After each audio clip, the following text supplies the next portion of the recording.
Hello everyone, it's Morgan here. I was sitting here filming myself mess around with paint, and I thought, why not just do a live stream? So I am intentionally being very, very messy right now, just to kind of get out of a little block I'm having in my brain creatively. So what I like to do a lot of times is just go out in the garage and just paint away without any rules. The only real rules that I create for myself is kind of keeping the cool colors and the warm colors separate so I don't just end up with tons of muddy colors. So yeah, I apologize. I can't really see too much of the comments because of the way that I have the camera set up, but I just wanted to share with you all a little bit about why I'm painting on paper and not canvases. And I was like, this is something I could make a live stream about. So I paint on lots of paper, and I was thinking about it this morning. I was like, I don't have a single canvas in my garage. And I said to myself, I'm like, well, yeah, I don't paint on canvases because I'm afraid to paint on canvases. One, I don't really know what I'm doing. And two, I'm so afraid that I'm going to fall in love with it, and then I end up with a whole bunch of canvases that nobody wants. And then I'm stuck with all these canvases in my garage, and I have no idea what to do with them. So I was just thinking, I was like, wow, well, isn't that interesting, though? Like, I have this fear, but it doesn't stop me from painting. So I'm still painting on these, like, cheap little pieces of paper that I got from not even the craft store. Like, I didn't even get this paper from the craft store. That's too intimidating for me. I got this paper from the, office supply store up the road.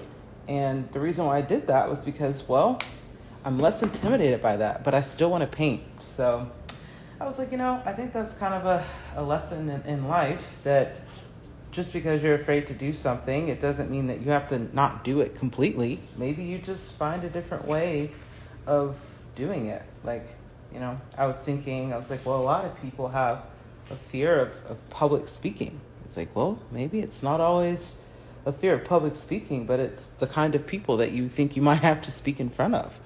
So maybe there's another way of doing that. So yeah, that's just something I've been thinking about this morning.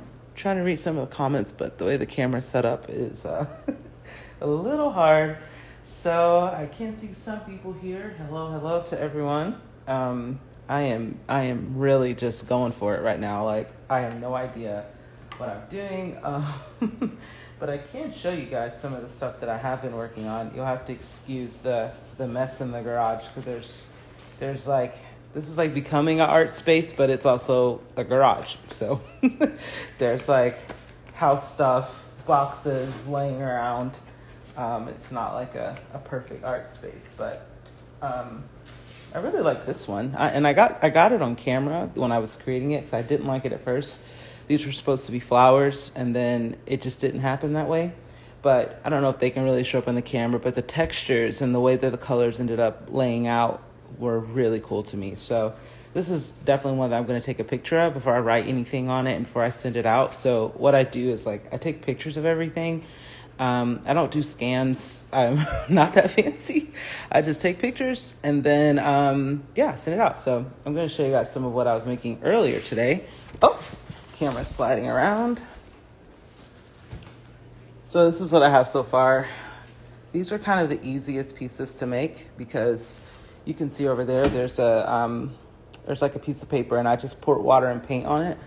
And then I took the little pieces of paper and then I put them on top. And yeah, it's just so cool how each one comes out. It's so easy. And I'm just using regular acrylic paint. And I'm just kind of obsessed with seeing how each one comes out differently. I love it. And then it's so cool too, because yes, this is a really small piece of paper, but because, we have these phones that take these high definition photos, you can actually just take a picture of this. And then later on, if you use any type of Procreate, or if you use any kind of, Adobe Fresco, which is what I use, those are iPad apps, you can add more to it later on. So that's what's so cool about painting on little pieces of paper, is this could someday, I can put this in Photoshop or Procreate and turn this into something more. So yeah, it's kind of become one of my favorite things. It's just painting on all these little pieces of paper and just seeing how it all comes together. So yeah, I'm gonna move some of these warm colors out of the way and show you guys some of what I like to do with the cool colors. And yeah, thanks everyone for tuning in. Yeah, it's I'm not using, I've actually bought quite a few watercolors. Watercolor's another thing I'm really intimidated by, and I haven't gotten back into it yet.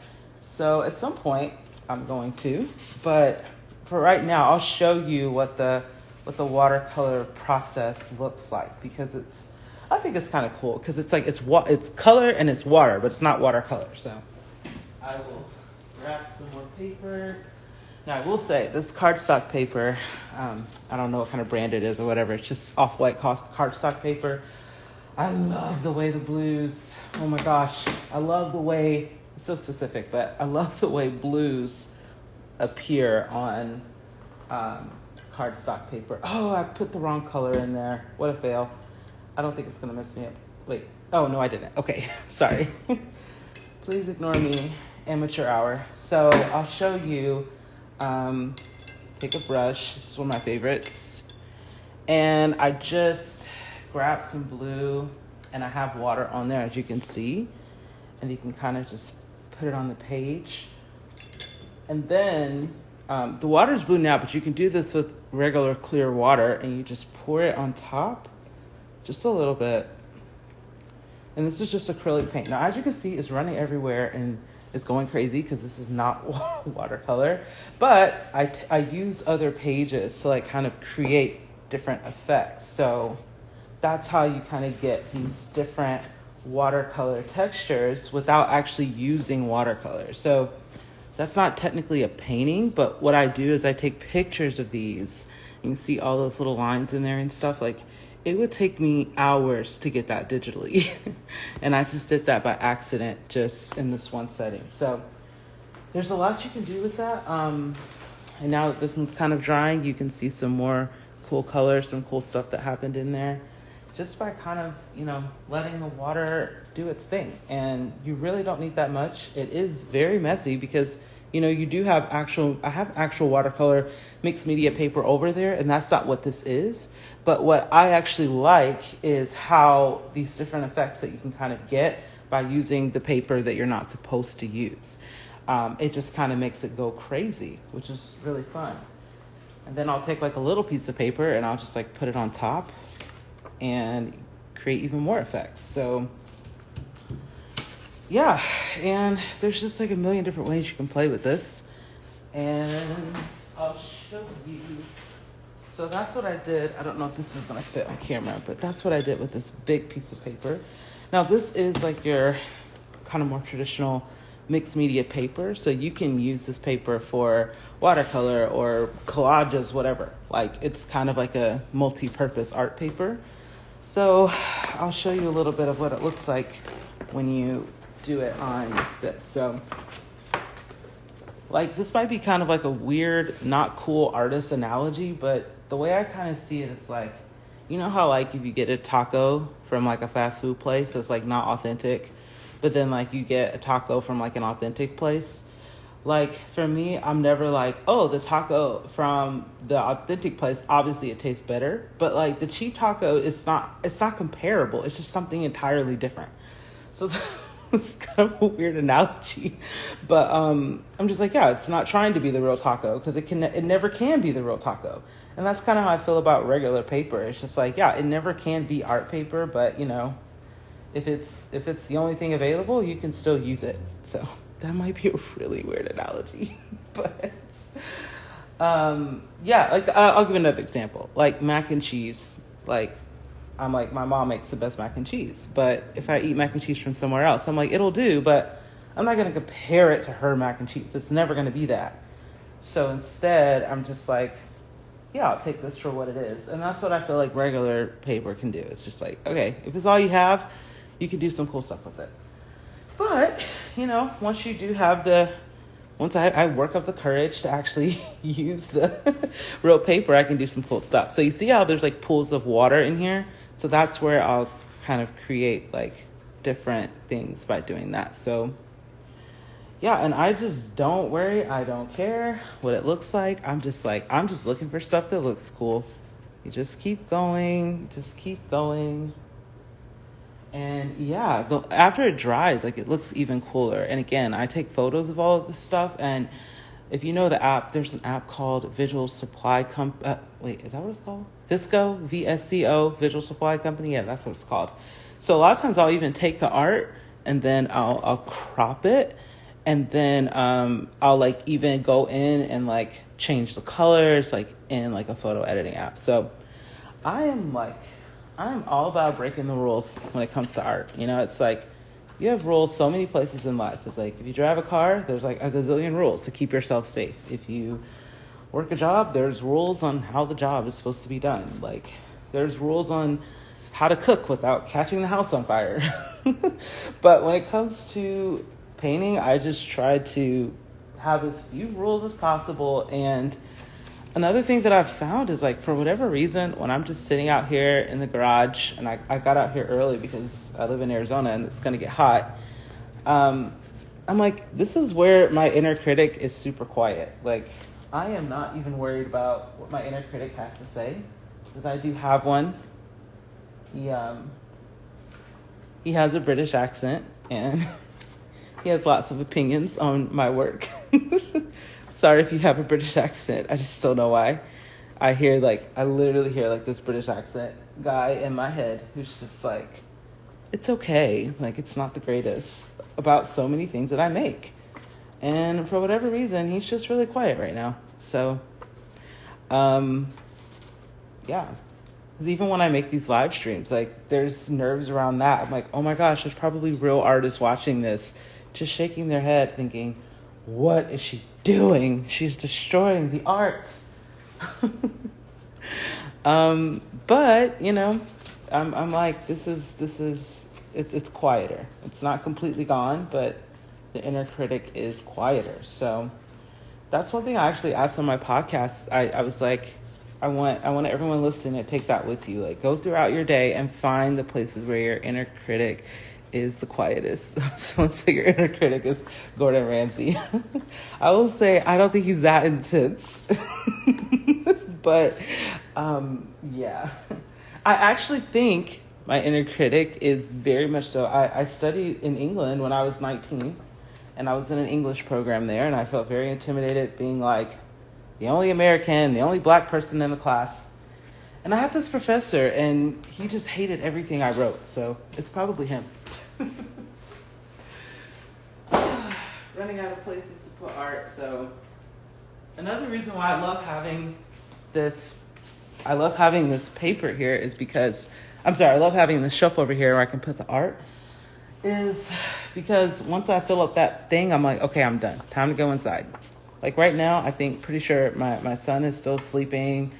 My husband's just chilling inside. And it's so easy to like kind of get lost in the creative process. And you're like, oh no, like I don't have as much time to make as I wanted and all that kind of thing. So that's the cool thing about painting like in physical spaces is like eventually you run out of space. Like you run out of paper or your paint dries up or something. And it's just like, okay, it's time to take a break. Oh, I love how this one came out. Oh my gosh. That's so cool. Like I was just talking away and I came with this. And yeah, wow. I don't know. It may not even look as cool on camera, but I love it. But yeah, I actually only have a few more pieces of paper here, and then before I will have to open up a new pack. So let me see if I can answer some questions. Let's see. What cards are you using? I don't remember what the original package looks like, but I think they were, I can't remember if I went to Staples or Office Depot, but I went to like a office supply store and they sell blank index cards. Yeah, that was it. And they're really flimsy. I will say there are some better ones out there, but I hadn't done it in so long. These are just the ones I had, but they're working. they can't handle a ton of paint, but they can handle this. I mean, I've had some of these in the house that days later, I mean, they still look really good and the colors hold up. So, yeah, they're okay. They're okay. Okay. I think that was the only question. Yep. Okay. Well, thank you guys so much for watching. And I appreciate it. Oh, someone said, how do you make this digital? So what I do is I take pictures of these, and you can actually see a little bit of, I made a video somewhere on I think it's a reel. I made a reel where I show how I take a picture of it and then I just put it on Adobe Fresco and then I just paint on top of it. So there are tons of technical ways to do that kind of thing, and I don't do that. I just kind of do my own thing, and I just literally take a picture of it and I try to get as few shadows as possible. And then I put it on, I just take a picture and I just bring the picture into Adobe Fresco, Procreate, whatever, and then I just kind of paint on top of it. Now you can get even more technical with it because there's a lot of people who will, they create assets. They're called assets. And what they do is they create watercolor assets and stuff. And they'll take a page like this and then they'll put this into Photoshop and they'll actually go out and remove the background and make it transparent and create all these really cool swatches and stuff. So if you've ever used an app and you've seen little watercolor blobs and stuff like that, that's how a lot of people make it. And yeah, there's a few more steps with that process. Yeah, I am significantly less organized, but yeah, that's just a little bit of what I'm up to on this Saturday morning, and now I'm getting paint everywhere. I think I'm gonna go because I may have just lost a few. Oh no, okay. So here's a mistake. I didn't realize this red piece was under there. So yeah, now that turned into something that I don't like. So, oh well. I did see one question on there. I didn't read the whole thing, but it was about mistakes. And one thing I do is, so I'm a little bummed because I did not want to get blue on this piece. I thought I had moved this already, but it's too late. So typically what I will do in those situations is I may actually just grab a pair of scissors and I just may cut off the part that I like. And I may not even send that to anyone. I may just keep that as for my own, oh, I just like that bit, or I'll take a picture of it anyway.